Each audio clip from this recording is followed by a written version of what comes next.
Your daughter can skip. This party's for our grandkids, Mom said, blocking the door while my sister's twins ran inside with wrapped gifts. I didn't argue, I just handed her an envelope. Happy birthday, open it later. When she did, at 11:47 p.m., 83 missed calls flooded my phone. My mom had her hand on the doorframe like a bouncer, not even joking. Palm flat, shoulder angled, smile locked in. Behind her, the living room was loud. Balloons, paper plates, the weird smell of crock-pot meatballs and scented candles. My sister's twins ran past in matching sweaters, each clutching a gift bag like they were late for the Oscars. Mom looked over my shoulder, not at me, at the little girl holding my hand. Your daughter can skip, she said like she was offering a polite alternative menu. This party's for our grandkids. My kid blinked up at her. She was 9. She had a neat braid and a gift she picked herself. One of those self-care kits from Target because she'd heard my mom say the word once and decided it meant grown-up fancy. I felt the squeeze in my chest first, then the familiar urge to smooth it over. I didn't do either. I just nodded once and said, okay. My mom's smile twitched like my agreement was the wrong line in the script. My sister Tara appeared behind her with a glass of wine, and that look she always wore when she was winning. Chin up, eyes bright, performance ready. Oh good, Tarara said. I was worried you'd make it weird. I almost laughed at that. Almost. Instead, I reached into my coat pocket and pulled out a plain manila envelope. No label, no dramatic stamp, just my handwriting on the flap. Happy birthday, open it later. I held it out to my mom. For you? I said. She took it with 2 fingers like it might be oily. What is this? She asked. Just open it later, I repeated. My kid's hand was still in mine. She was staring at the living room like it was a movie she wasn't allowed to watch. I didn't argue. I didn't plead. I didn't remind my mom of the times I'd paid her property taxes just to keep her current. I didn't bring up the car I'd put a down payment on because the twins needed safe transportation. I didn't list my sacrifices like receipts at a return counter. I just turned around with my daughter and walked back down the porch steps. We got into my car at 6:12 p.m. I buckled her in. She stared straight ahead, shiny but stubborn. Did I do something wrong? She asked quietly. That was the moment I almost broke. I swallowed hard and said, no, you didn't. This isn't about you. And I meant it. Because in my family, nothing was ever about the person actually standing there. It was about the story they liked telling. We went home. We made grilled cheese. We watched a dumb baking show. I let her pick the dessert, even though it was a Tuesday. At 11:47 p.m., my phone started vibrating like it was possessed. 1 missed call became 5. 5 became 20. 20 became a flood. 83 missed calls. Texts stacked on top of each other so fast my screen couldn't keep up. Mom, call me now. Tara, what did you do? Mom, this is not funny. Tara? You can't do this. Unknown number. My Aunt Sam, you need to fix this. I looked at the notifications and felt something unexpected. Not triumph, not gloating, just relief. Because the thing that bothered me wasn't that they didn't want my daughter at the party. It was that they finally said the quiet part out loud. And once it's out loud, you can stop pretending you misheard. I set my phone face down on the counter, washed the last plate, and went to bed. I wasn't angry. I wasn't cruel. I was just done. My name is Sam. I'm 41. I'm an attorney. Estate planning and probate, mostly. The kind of lawyer people call when someone dies, someone's fighting, or someone suddenly remembers they were promised something. I'm not flashy. I don't drive a sports car. I wear the same 2 suits until the elbows shine. My idea of fun is a clean spreadsheet and a calendar with no surprises. I also have a daughter, not biologically. Her name is Lily, and she came into my life when she was 4, after my best friend died and her mother disappeared into what I can only describe as a long, heartbreaking spiral. The court called it a guardianship first, temporary, then extended, then eventually permanent. The paperwork alone took 18 months. Background checks, home visits, school interviews, therapy notes. The kind of scrutiny you'd think only applies to adopting a tiger. My family's response in the beginning was performative warmth. Oh wow, my mom said when I told her. That's very you. My dad, before he passed, patted my shoulder and said, good of you, son. My sister Tara posted a Facebook status about chosen family and got 112 likes. In person, it was different. They didn't say she wasn't family. They just treated her like a guest that stayed too long. At holidays, Lily got a generic gift bag. My sister's kids got personalized stuff. Names embroidered. Toys based on their current interests. Little notes about how proud everyone was of them. When Lily called my mom Grandma once, my mom corrected her with a soft smile. Just call me Nana, she said. And then under her breath, like she didn't think I'd hear, "It's simpler." I always heard. I just kept thinking I could earn my way into being treated normally. That was my first mistake. My second mistake was money, because I'm good at it, I understand it, I plan it, I don't panic. And in my family, competence reads like availability. My mom lives in the same house I grew up in. Mortgage mostly paid off. But she's the kind of person who never has cash because everything's so expensive now. Tara is 38, divorced, and permanently in some kind of crisis that requires immediate funding. She has twins, Ethan and Eli, who are good kids. Honestly, loud, sweet, not at fault. I've been the quiet stabilizer for so long, I forgot what it felt like not to be. Here's a short list of things I paid for in the last 3 years. $3,840 for my mom's property tax shortfall after she forgot to file a senior exemption form. $1,200 for a plumber because the kitchen sink exploded. It was a clogged drain. $6,500 as a bridge loan for Tara when her rent was 1 week late, which turned into 2 months behind. $9,800 for a used Honda Odyssey because the twins need reliable transportation. $412 a month on auto pay for my mom's HOA dues because she kept getting late fees and it stressed her out. And yes, I know how ridiculous that sounds. I'm literally a lawyer. I read trust documents for a living. I still let my own family treat me like a standing order because they had a narrative. Sam is fine. Sam doesn't need anything. Sam's got it handled. And I was stupid enough to play my role. The pattern was always the same. They'd ask small, then bigger, then act like it was normal. If I hesitated, I'd get a sigh, a pause, a little guilt seasoning. My mom's favorite line was, "I just thought you'd want to help." Tara's favorite line was, "You don't even have real expenses. You're basically single." Which is a fun thing to say to a man raising a kid on his own. The thing that bothered me wasn't the money itself. It was the way they talked about it, like it belonged to them. Like my work was a family resource, not my life. Then came the subtle stuff with Lily. At Tara's twins' birthday parties, Lily would be asked to help instead of play. Hand out napkins, carry plates, be a big helper. At Thanksgiving, Lily was put at the kids' table, but not with the cousins. Off to the side with a folding chair because there wasn't room. When I addressed it, my mom did the same dance every time. "Oh, Sam, don't be sensitive," she'd say. "You know, we love her. It's just different." Different how? She never answered that part. And then last spring, my mom called me crying. Actual crying. Full performance. "She's going to lose the house," she said. My heart dropped. I drove over. I sat at her kitchen table. I pulled up her mortgage portal on my laptop because she doesn't understand all that. The truth came out in 10 minutes. She wasn't losing the house. She'd taken out a home equity line of credit 3 years ago. Quietly. Signed paperwork she didn't read. Used it to help Tara through the divorce, then kept using it because it felt like free money. The HELOC was $58,000. Minimum payments had been skipped twice. There was no losing the house yet. There was just consequences approaching at a normal walking pace. I asked her very calmly, "Why didn't you tell me about this when you took it out?" She wiped her cheeks and said, "Because I knew you'd judge me." I didn't judge her. I did what I always did. I fixed it. I refinanced the HELOC into a structured repayment plan and made the first lump payment to stop the delinquency.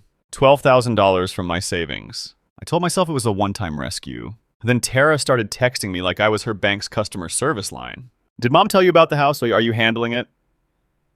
Because we can't have Mom stressed. The twins feel it. That last line was the dagger. Using the kids to keep me in place. I started keeping notes. Not because I was plotting, because I was tired of feeling crazy. Dates, amounts, conversations. I'm not proud of it, but I even started saving screenshots. The moment that changed something in me happened on an ordinary Thursday. Tara called and said, "Hey, we're doing Mom's birthday at her place. You can cover the catering, right? It'll be like $900, maybe $1,200. Don't make it weird." "Why am I covering catering?" I asked. Silence. Then the sigh. "Because you always do," she said, like that was a moral argument. "I can bring food. I'm not paying a vendor." She laughed, actually laughed. "You're really going to nickel and dime Mom on her birthday." I stared at my office wall, at the framed certificate I worked my way into. First in my family, to finish college, then law school, then a career built on cleaning up other people's messes. And my own family thought I was being cheap because I didn't want to be invoiced for my own exclusion. I said, fine, I'll bring something. And I hated myself for it. 2 days later, Tara sent the group chat a message. Theme is grandkids. Everyone bring a baby or toddler photo of your kid. Lily didn't have baby photos, not like that. Her early years were scattered across case files and foster paperwork. I texted Tara privately. "Can we do a different theme? Lily doesn't have those photos." Tara responded. Then she can just help decorate. It's not a big deal. Not a big deal. That phrase is how people step on you and call it weather. I stared at that text for a long time. Then I opened a folder on my computer. Family? And inside it, I started organizing things the way I organize client cases. Bank transfers, auto-pay confirmations, Venmo notes, emails, texts. Because here's what nobody tells you about being the responsible one. People don't thank you for being stable. They punish you for it. And at some point, stability becomes their entitlement. My dad died 2 years ago. Heart attack. Sudden. No warning. He and I had a complicated relationship, but we were close in the practical ways. We fixed things together. We talked about money. We understood each other without dramatics. Before he died, he asked me to draft his estate plan. Not because he didn't trust anyone else, because he did trust me. There was a family trust. Nothing billionaire level, but enough that it mattered. The trust held 3 things. The house my mom lives in a trust, not outright. A brokerage account with about $410,000. A small life insurance payout that fed into the trust. My dad named my mom as income beneficiary, and he named me as trustee, not Tara, So at the time, I saw it as administrative work. Pay bills, distribute funds, keep the lights on. I didn't see it as a lever until I did. After that Grandkids theme text, I scheduled a consult with a colleague, another attorney in my firm who handles fiduciary litigation. I paid him like a normal client because I didn't want a favor. I wanted clean advice. He looked at my notes and said, Sam, you're not just a son here. You're a fiduciary. That word snapped everything into focus. Fiduciary, duty, neutrality, documentation. He said, if you're paying your mom's personal expenses out of pocket while the trust covers other things, you're subsidizing a system that's already abusing you. And if the trust is being used to funnel support to your sister without proper distributions, you could get dragged into that. I felt my stomach drop, not because I was scared of court, because I realized I'd been letting emotion override structure. So I set boundaries the way I set boundaries for clients. First, I separated everything. I canceled my personal auto pays for my mom. Every single one. HOA, utilities. That $412 a month, gone. Second, I created a written distribution policy for the trust. Nothing fancy. 2 pages. Clear language. The trust would pay for my mom's housing expenses directly. The trust would not pay third parties without written request and documentation. No helping Tara through the trust unless it was a documented, justified distribution consistent with the trust's terms. Third, I notified my mom in writing, a letter, calm, firm, certified mail, because I'm me. I didn't want an argument. I wanted a record. And then I waited. Because people show you who they are the moment you stop making things easy. The explosion didn't happen immediately. It built like pressure. Mom started calling more. Tara started checking in. Then Tara invited me to this birthday party with the Grandkids theme and acted like I should be grateful for inclusion while my daughter was being treated like a staff member. So I planned one last interaction. Not a blow-up, a final data point. I wrote one more letter. This one wasn't from Sam the son, it was from Sam the trustee. I put it in a manila envelope. Happy birthday, open it later. I timed it for maximum clarity, not maximum pain. Because I wasn't trying to ruin a party, I was trying to end a pattern. The next morning, I got a call at 8:06 a.m. from my mom's number. I didn't answer. At 8:08, Tara called. I didn't answer. At 8:12, my aunt called. At 8:15, my mom texted. Come over now. I dropped Lily at school at 8:42, kissed her forehead, told her I'd see her at 3:10. Then I drove to my mom's house. When I walked in, the living room looked like a war room. My mom was sitting upright on the couch with the envelope in her lap like it was evidence in a murder trial. Tara was pacing. My aunt was whispering to someone on speakerphone. The moment I stepped inside, Tara pointed at me like she'd been rehearsing. What is wrong with you? She snapped. My mom slapped the envelope with her palm. Explain, she said, voice tight. I took off my coat slowly, hung it on the same hook I used as a teenager. Then I sat in the armchair across from them. I'm guessing you opened it, I said. Tara held up the papers like they were contaminated. It says you're freezing things, she stammered. You can't do that. I nodded. I can't. My aunt jumped in. Samuel, this is your mother. I know, I said. That's why I wrote it respectfully. My mom's eyes were wet, real wet, not the performative kind. This is cruel, she whispered. I didn't raise my voice. I didn't lean forward. I stayed exactly where I was. The thing that's cruel, I said, is telling a 9-year-old she's not family at the front door. Tara scoffed. Oh my God, here we go. You're really doing all this because Mom said grandkids. I looked at her. Yes. She blinked like she expected a more complicated answer. Yes, I repeated. Because it clarified the truth. It wasn't a slip. It was policy. My mom shook her head. Sam, you're twisting it. In your version of the story, I said, I'm sensitive and dramatic. In mine, I'm the one who pays for everything and gets told who counts. Tara leaned over the coffee table, papers shaking in her hand. This says the trust will only pay expenses directly, she snapped. It says no cash transfers, no third-party support without documentation. That's targeting me. It's not targeting you, I said, and it's complying with the trust. My aunt said, but that Tara needs help. I nodded. Then Tara can get help. Tara laughed, sharp and mean. From who? She said. You. I took a breath. This was the moment I'd rehearsed in my head. Not for drama, for steadiness. No, I said. Silence. My mom stared. No, I repeated. Not from me, not like before. Tarara's face flushed. You're punishing us. I tilted my head. This isn't punishment. It's boundaries. My mom grabbed the paper that listed the numbers. You wrote that you're ceasing personal subsidies. What does that even mean? It means, I said, I'm not paying your HOA dues anymore, or your utilities or your car insurance. That ended last night. My mom's mouth fell open. But Sam, you have a trust that covers housing expenses, I said. And you have Social Security and you have a budget. You're not helpless. Tara slammed the papers on the table. So you're just going to let Mom struggle? She snapped. I looked at her calmly. Tara, I said, you took out a $58,000 HELOC through Mom and didn't tell me. You had her calling me crying like she was going to lose the house. Then you had the nerve to plan a grandkids party and exclude my kid at the door. Tara's eyes narrowed. She's not... I raised my hand, not aggressive, just final. Don't, I said. The room went quiet again. My mom whispered, oh, Sam, please, we didn't mean it like that. You did, I said, because you said it. My aunt tried a new angle. This is going to tear the family apart. I nodded once. It already was apart. I was just holding it together with my wallet. Tara leaned back, crossing her arms like she was the injured party. So what now? She said. You're just done with us? I looked at my mom. I'm done being used, I said. I'm still willing to have a relationship, a normal one, but the money part is over. My mom's voice cracked. I'm your mother. And I'm your trustee, I said gently. Those aren't the same role. That's when Tara started crying, not soft crying, big theatrical sobs. You're doing this to make a point? She said through tears. To embarrass us. I shook my head. I didn't post anything. I didn't tell anyone. I handed you an envelope. You're the ones making calls.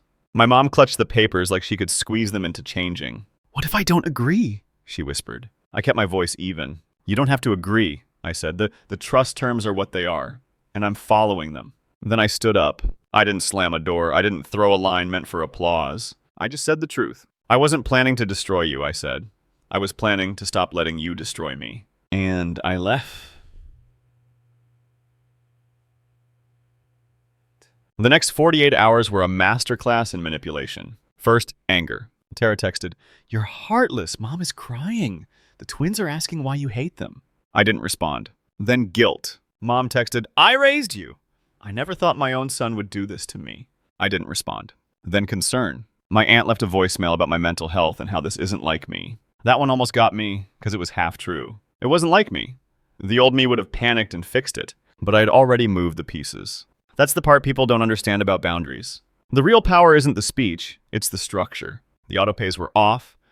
The trust distribution policy was in place.